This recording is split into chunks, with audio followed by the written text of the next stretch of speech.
Buenas tardes, esto es Periodismo Ciudadano. Hoy hemos acudido a Rivas Vacia Madrid para hacerle una entrevista. Hola. Hola, buenas tardes. Soy Enrique Ruller Rosau, el presidente de la Asociación Electa de Rivas Vacia Madrid. Y nos vas a explicar hoy muchas cosas, ¿no? Sí, básicamente quería hacer una breve miscelánea de lo que es en conjunto la financiación de la Iglesia Católica en España y, en general, la financiación de otras confesiones religiosas y específicamente la financiación a través del impuesto sobre la renta, el patrimonio de las personas físicas. Fundamentalmente, como algo de lo que se puede hablar a partir de los acuerdos con el Vaticano del año 79 y sobre todo analizando un poco sus orígenes.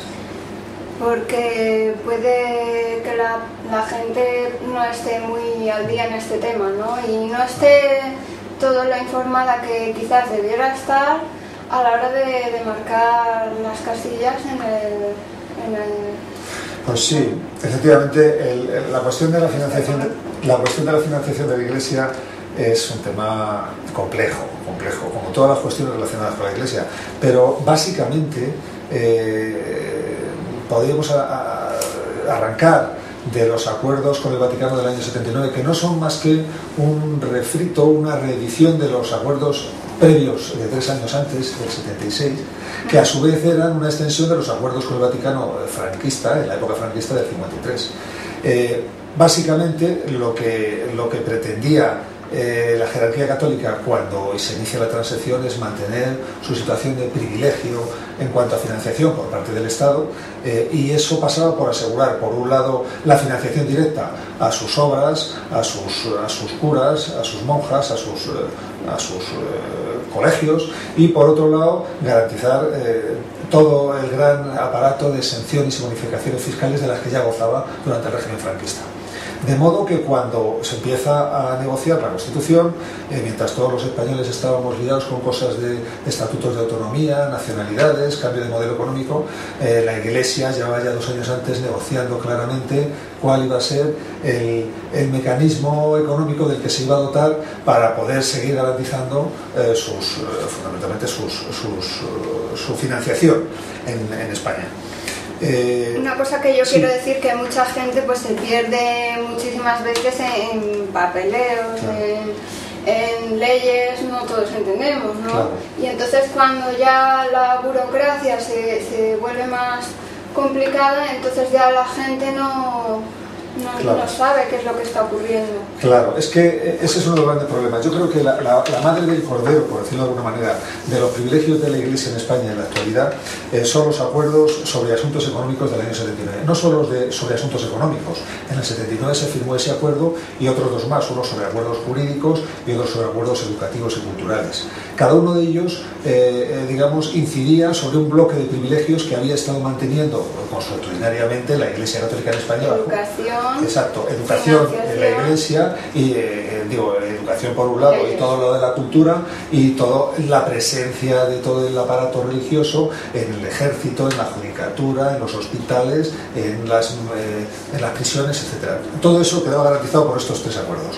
Con el de asuntos económicos, concretamente, lo que se hacía fundamentalmente era garantizar que el compromiso del Estado a colaborar con la Iglesia Católica en su adecuado sostenimiento económico, que era lo que le preocupaba a la Iglesia. Es decir, venía la transición, ¿qué va a suceder con nosotros cuando esté la Constitución? Porque no olvidemos que la Constitución decía 2 cosas muy claras. España es un país, a partir de ahora, es un país en el que la Iglesia y el Estado están separados, por tanto, punto 1.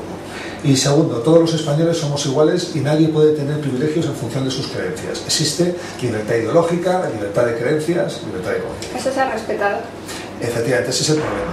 Pero tanto es así que cuando la Constitución se aprueba, cuando la Constitución todavía no se había votado en las Cortes, ya estaba firmado el acuerdo con la Iglesia, por tanto está claro que es preconstitucional, habían hecho caso omiso de la Constitución, ellos estaban en su tarea de garantizar su adecuado sostenimiento económico y por tanto simplemente tenían que adorar la píldora. ¿Qué es lo que hicieron? Esperar a que se aprobara la Constitución, y una vez aprobada la Constitución, 3 días después se aprueba todo el paquete de acuerdos con el Vaticano en el que se incluyen los asuntos económicos, lo que evidentemente en 3 días no se pudo negociar, ni siquiera la Iglesia Iglesia ha podido desmentir que esa negociación se había estado llevando durante 2 años antes, fundamentalmente utilizando los servicios de la Asociación Nacional de Propagandistas, uno de cuyos grandes factotum era el Marcelino Oreja, el padre del actual ministro, o sea, el padre del actual, político del PP, ¿no?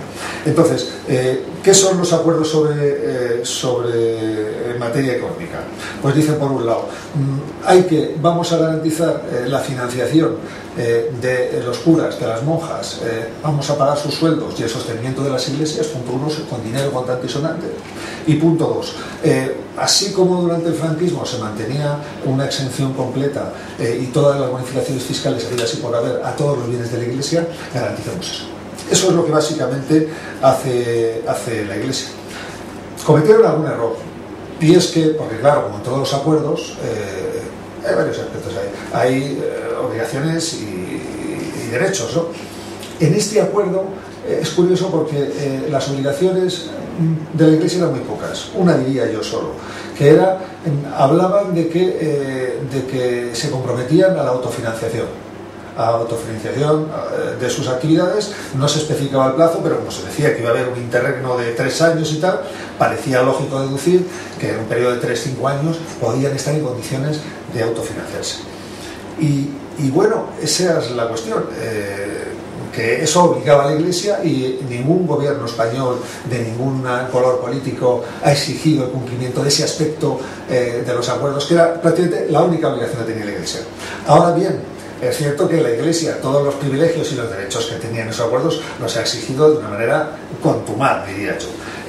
La obligación de la Iglesia, como institución milenaria, era garantizarse recursos de cuantía similar, suficientes. Y por tanto, cuando llega la transición, estos acuerdos dicen, bueno, de momento que me dé el Estado el dinero contante y sonante, que es lo que llamaron dotación presupuestaria, que salga del presupuesto. Para alargar, ¿no? Exacto.